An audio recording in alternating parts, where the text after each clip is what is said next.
Welcome to another edition of our YouTube channel, Southeast Asia Vibes, The Good Life. My name is Victor. I'm a former resident of New York who now lives in beautiful and tropical Southeast Asia.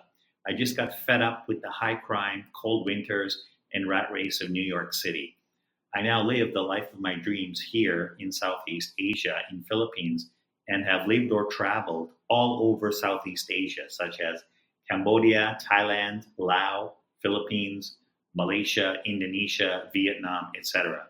As long as you know what you are doing, you too can live the life of your dreams here in this tropical paradise at literally 90% cheaper than what you would pay in, let's say, Miami or Hawaii with the same high standard of living. However, if you don't know what you are doing, it could mean a one-way ticket back home really fast.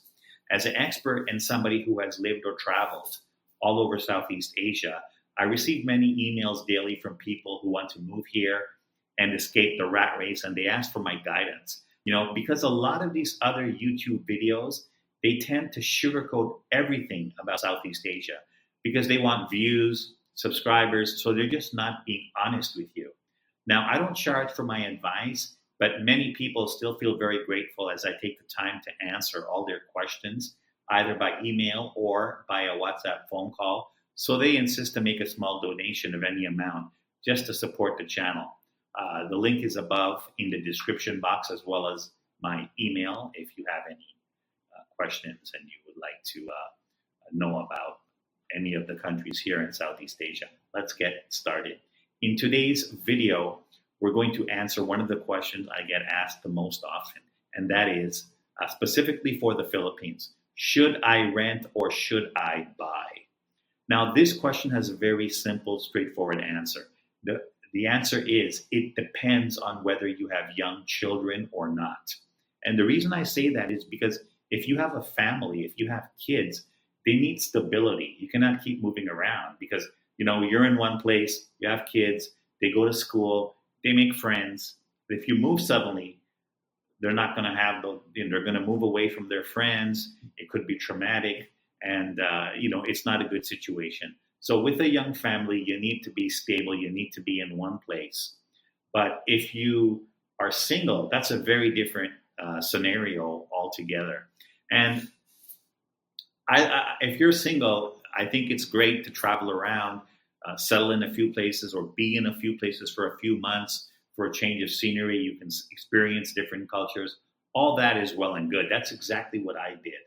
But keep in mind another thing about buying condominiums or homes here in the Philippines.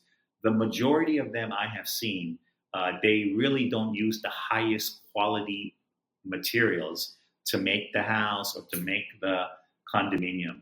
Now, in the beginning, when it's brand new, everything is going to look perfect. Everything will look really, really good. But quite often, soon after you move in, you will notice that repairs start.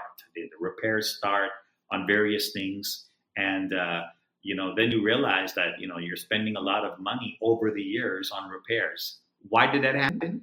Because when they built it, they did not use high quality materials. Why do they not use high quality materials? Straightforward answer. The majority of the people cannot afford it. Certain high-end areas, like here in Manila, for example, BGC. Now that's different. They spend more because they know that that area is full of foreigners, and those are the people that have money. So in a situation like that, they do spend more on construction materials to make the condominiums, to make the houses, etc. But for the majority of the country, no, they just use the cheapest materials possible. And that is a recipe for disaster. That's why I say it's always better to rent rather than buy. And that really is the best possible answer. Am I saying that all the condominiums, all the houses are just garbage? Absolutely not. There's some of them, they look absolutely beautiful, and aesthetically, they look beautiful. But again, after a while, some of the things just start to fall apart, and you have to get them repaired. And as I said, the only reason they fall apart so soon is because they use bad quality materials. Concrete is a perfect example. They have different thickness of concrete. Now, I've seen homes where after like 1 year, the exterior concrete starts to crack. It's because they didn't use higher quality concrete. So again, it really depends on your situation, whether you have kids or not, and just keep in mind that the construction is not always the highest quality here. That's it for this edition of Southeast Asia Vibes, The Good Life. Until next time, take care, everybody.